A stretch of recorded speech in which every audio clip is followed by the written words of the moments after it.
group of adult filmmakers set out to make a film in a farmhouse in rural Texas. Little do they know that their elderly hosts will not take too kindly to the films that they're making. This is X.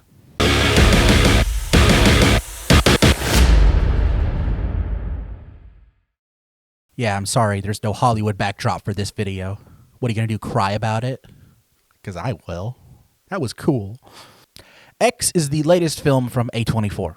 This is one of those movies that I didn't know was coming out or it really existed until I saw the trailer for it before another movie. Honestly, that's my favorite type of movie. Movies that I knew nothing about until I see the trailer, and the trailer just grabs my attention immediately. And X is a pretty entertaining slasher movie. It's creepy when it needs to be. I love the aesthetic of the film. I love the grindhouse feel that it was going for. And most of all, I thought it was funny. Like, I don't know if I'm just a psychopath, but I have to say I thought the film was funny. However, I did feel there was something missing from the film. And I think I know what it was. I think without a doubt the main character of the film is Mia Goth's character. She really does I really enjoyed her performance as a lead character in a slasher movie. I don't feel like there's anything, groundbreaking to her character. However, there is another aspect to her performance in this film that is a spoiler, so I'm going to just tiptoe around it, that I thought was really cool and surprising to me after the film. It made me appreciate her performance a lot more in the film. Once you see the film, you might understand what I'm saying just a little bit more. Some of the other standouts in the film, I have to say, were Brittany Snow, Kid Cudi, and Jenna Ortega, who was actually in 2 other films I've reviewed so far this year. We're not even in April, and she's been in 3 movies this year. Good for her. Something that really surprised me with the characters in this film is that, for the most part, they were all really nice people. They gave the elderly people the benefit of the doubt in a lot of the situations, and that kind of made the some scenes harder to watch and makes you sad. I'm like, oh, that's disappointing to see that happen.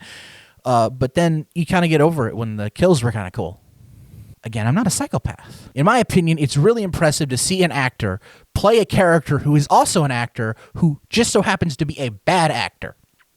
Does that make sense? I really hope that makes sense, because I've always been impressed by seeing good actors act bad for the sake of comedy. And speaking of comedy, I think this film was pretty funny. I don't know if it was intentionally funny, but I really found a lot of it funny. The way they handle the premise and the idea that, oh, hey, these porn stars are going to get killed, oh boy, it's very tongue-in-cheek to me, and I really thought it was funny, and I was entertained by that. Not to say the film isn't, scary, because it is. I think the best comparison I can make is that this is the amalgamation between Texas Chainsaw Massacre and Resident Evil 7. Texas Chainsaw because of the rural 1970s Texas area, and Resident Evil 7 because old people are kind of scary sometimes. Unless you're an old person watching this video, then you're cool.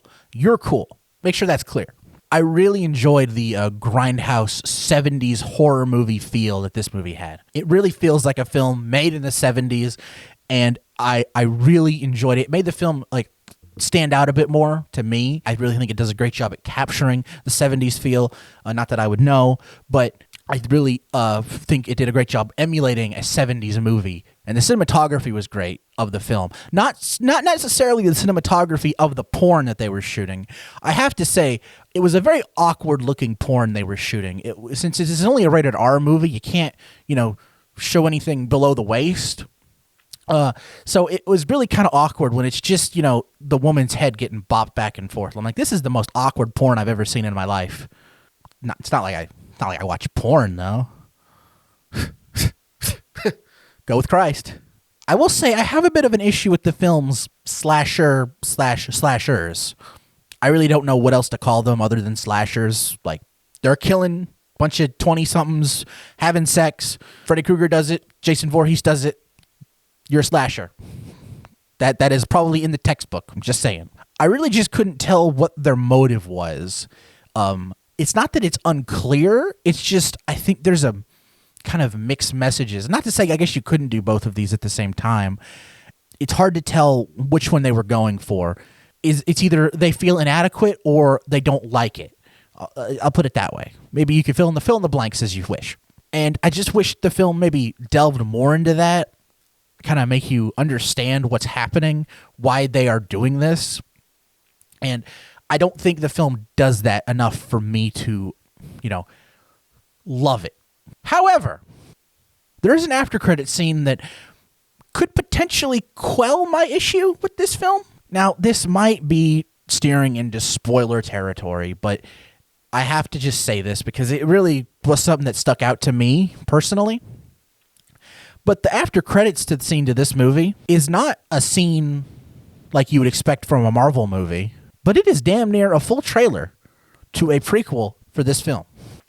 I was watching it and I'm like, that movie is going to give me what I think I want for the villains of this movie. This is what I imagine people who don't like Marvel movies think Marvel movies are.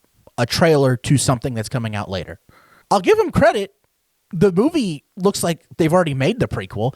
I am going to go see this film, but I just couldn't help but sit in the theater and be like, what? It's like a Spaceballs bit. Remember in Spaceballs where they pull out the movie and they say, we made the movie before the first movie's even finished. Well, this is like, we made the prequel movie before the first movie even ever comes out. Like, yeah, okay. That is, this is something straight out of Spaceballs. And to be honest, though, and anything that reminds me of Spaceballs, honestly, I like it more. So, my ramblings aside, overall, I have to say I was very entertained with this film. I think the performances were great. The cinematography was great. Just the overall feel of the film was great. The comedy, the horror. I just wish the slashers got a little bit more depth to their character, and they weren't just kind of, crazy old people. But overall, I had a really good time watching this movie. I definitely can recommend this to horror fans all around. I wonder if I'm going to get people mad for me saying that this movie is more of a trailer than Marvel movies are. Do I care? If you like this video, please hit that like button. And if you want to see more, hit that subscribe button and ring that bell to be notified when my next review drops. Until next time, I'm Quint Dunaway, hoping you will keep it cinematic.